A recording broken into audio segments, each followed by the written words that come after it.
Hey guys, Pro1701 here, and today we're going to talk about Paradise Towers. Now, I just watched it for the very first time. I watched the standard version because I figured I'd want to watch the standard version first, and I can go back and watch the extended version, later. Of course, I was watching the Blu-ray version. I did get my copy of Season 24 in. Finally, got here a little quicker than I thought it would, so I shouldn't complain. This is an interesting one. I didn't know what to expect going in. Didn't know much about it except for I knew the two kind of older ladies were cannibalistic. And it's nice knowing that going in because you can see all the little hints to it. Some more obvious than others, honestly. And I knew that I'd always heard things about some overacting going on in the story. Other than that, didn't know a lot about it. I actually enjoyed the story, though. I liked this one. Sylvester McCoy is actually one of the most serious ones in it, which is odd when you think about it. But he does a good job. I really like him in this. I've noticed he's got an umbrella, but it's not his trademark umbrella. I don't think I'd really ever realized before in Time and the Ronnie that he doesn't have his umbrella. I've been watching the Time and the Ronnie since I was little, but I don't think I'd ever really just consciously noticed that he doesn't have his umbrella in it. And here he has an umbrella, but it's not his more traditional umbrella, which I think is really neat. It must show up in Delta. I'm guessing Delta is the first one. I haven't seen Delta, but I know he has it in Dragonfire, and I'm pretty sure I've seen it in pictures from Delta.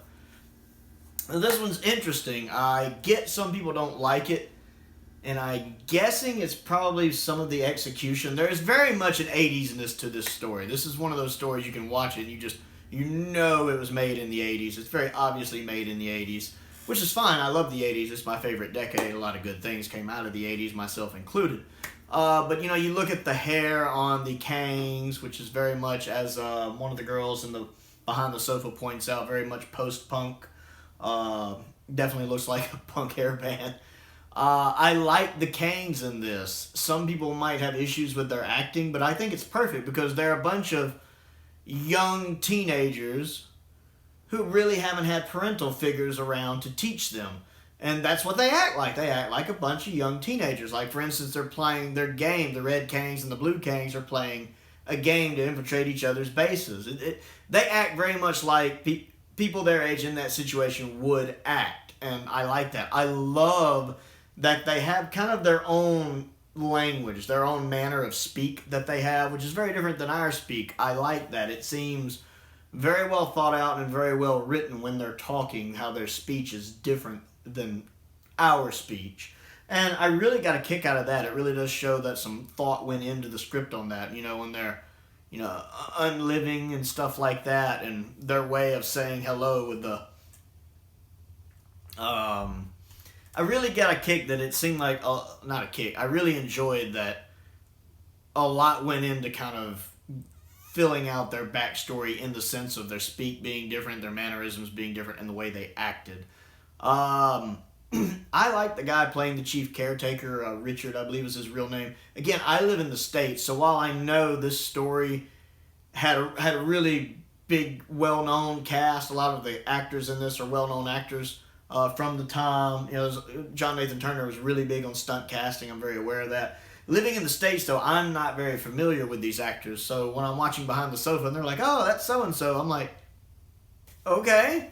But I do know that the guy, Richard was a well-known comedy actor, and I've heard comments from people before that he kind of hams it up. I don't really think so, though. I think his acting in this is really good.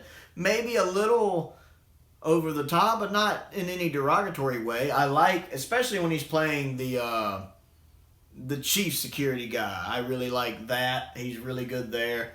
I enjoy him when he's talking to the deputy chief about, if I was to list the number of rules you've broken, we'd be here for... I like that little scene, because I am kind of watching them like, I wonder which one's going to laugh first. They do look like one of them's going to. I like that. I love that scene about, you're the architect. Great, it's nice to meet you. Meet the architect. What do we do with him? Kill him. I saw that and I'm like, what? I'm confused. What? And just the way he says it, kill him. I loved that. I liked the two old ladies, the cannibals. I knew they were cannibals going in, so they kind of remind me of the ladies from Arsenic and Old Lace. And I love Arsenic and Old Lace with Cary Grant and it might be the Andrews sisters, I forget. Peter Lorre is in it as well. And the old ladies in it are poisoning old homeless people, to kind of put them out of their misery, doing it for their own good. But you can tell they're a little off their rocker. It kind of reminds me of that here a little bit. They're a little nuts. Not bad, but just a little nuts. But both of the actresses look like they're having so much fun with the part. And I'm definitely having fun watching them in the part. And I love that they both kind of get theirs at the end with the thing grabbing them and pulling them down the drain. Plus, I think it's ironic that they're cannibals. They eat people and they end up getting eaten by the machine, the actual architect themselves. It's kind of ironic, and I get a kick out of that. I like the little cleaner robots. They remind me a lot of the, I think it's the IMC robot from Colony in Space. It very much reminded me of that. You guys know I love Colony in Space. Especially since it seems like it would be something easy to get away from. There are a couple times when somebody gets killed, I'm just sitting there going, all you got to do is run. All you got to do is run. All you got to do is run. Oh, they got him. That's classic Doctor Who. So I got a kick out of those. I like seeing the cleaning robots going by with the foot just sticking out. I don't know. I got a kick out of that. And I can get why some people might not like the story because it does have these comedic aspects to it. The way it was filmed and shot. I actually like I'm pretty sure this was pretty much all studio bound, maybe. I think they did film part of it in somebody's mansion, actually, from what I was reading in the booklet. But I do like the actual sets and the filming locations. They look really good. Love the bit with the pool. Really, really nice. Love the little crab robot in the pool. I thought that was a pretty neat design. Way more advanced than the cleaner robots. The story itself, though, is really solid. It's one of the reasons I like it. This is actually a pretty dark story. If you read a novelization of this without having seen the story, you'd probably think it was pretty creepy. It's some of the execution that lights it up. That lightens it up. It's actually a pretty dark story. When I hear people talk about season 24, because going into this box set, I'd only seen Time of the Ronnie and Dragonfire, and thinking about season 24 and hearing people talk about how silly it is and kind of too lighthearted and campy and over the top. When you actually look at the subject matter of this story and the actual story itself, it's pretty dark stuff, honestly. A crazy architect who didn't want any people living in the places he built, so they imprison him down there, and so he's going around killing people with all these robots, takes over the head security chief's body. Possession's always a creepy thing, really. Takes over his body and possesses him and is walking around almost zombie-like. It's a pretty dark story. So when people are like, it's not dark enough, I'm like, that's some pretty dark stuff going on in season 24. The thing with season 24 is the execution kind of slaps this colorful rainbow paint all over it. It's like something creepy and dark with a coat of happy unicorns and rainbow paint put over the top of it, basically. Time of the Ronnie has some dark stuff going on in it. Dragonfire has some dark stuff going on in it. Paradise Towers, of all three, seems to have the darkest stuff going on with it. And I'm willing to bet when I watch Delta, I'm going to see some of that too. Haven't seen Delta yet. That'll be next. But I actually think the story is really good. I really enjoyed it. I couldn't quite make up my mind on it until I'd seen the whole thing. Even after 3 parts, I didn't quite know whether I liked it or not. But having watched it all in its completion, I enjoy it. I do think they defeat the architect a little too quickly, right at the end with the dynamite. It's a little quick, but it works. I think it's effective. The actor playing Pex, I did think he was overacting a lot. Like, it was bothering me at first. I was like, God, this guy's awful. He's so stereotypical. But then as I was watching the story, it occurred to me, this is done on purpose. This is written and cast purposely and directed purposely to be like this, because this is a guy who's been a coward, who's trying really hard to be a hero. So he's not being like a real hero. He's being the kind of hero that somebody would have watched on TV as a kid. That kind of stereotypical, ha ha ha, no one can beat me. I am Pex.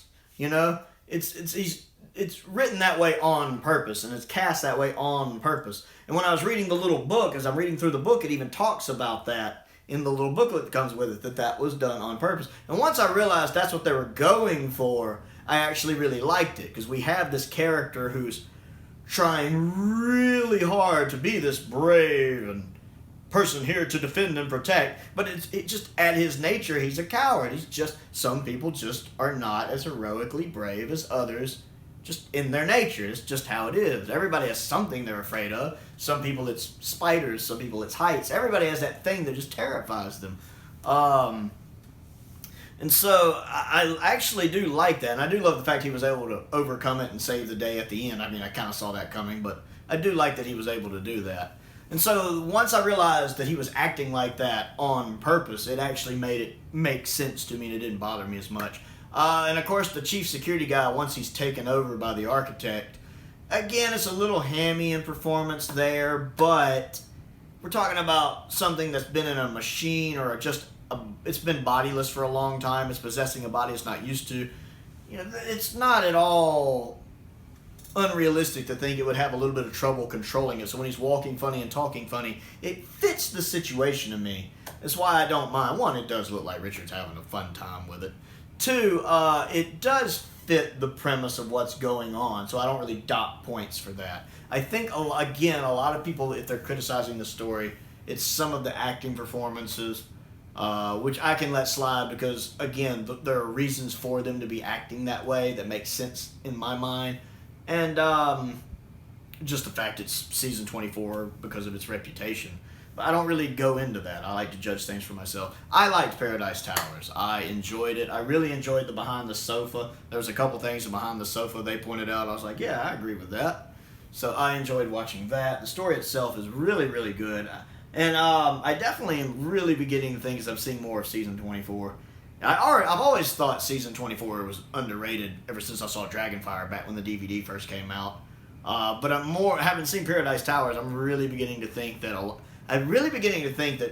people judge season 24 just on time in the Ronnie, because both the other stories I've seen so far from it, Paradise Towers and Dragonfire, I think are hugely underrated. Because I actually really enjoyed Paradise Towers. It's better than Time in the Ronnie. It's better than The Power of Kroll. Better than the Daemons. Yeah, I said it. It's better than some of the others. Better than literally anything from Series 11. Better than Fear Her. Better than Love and Monsters. Better than Vincent and the Doctor. Yeah, I said it. I like it a lot better than a lot of other Doctor Who stuff I've seen.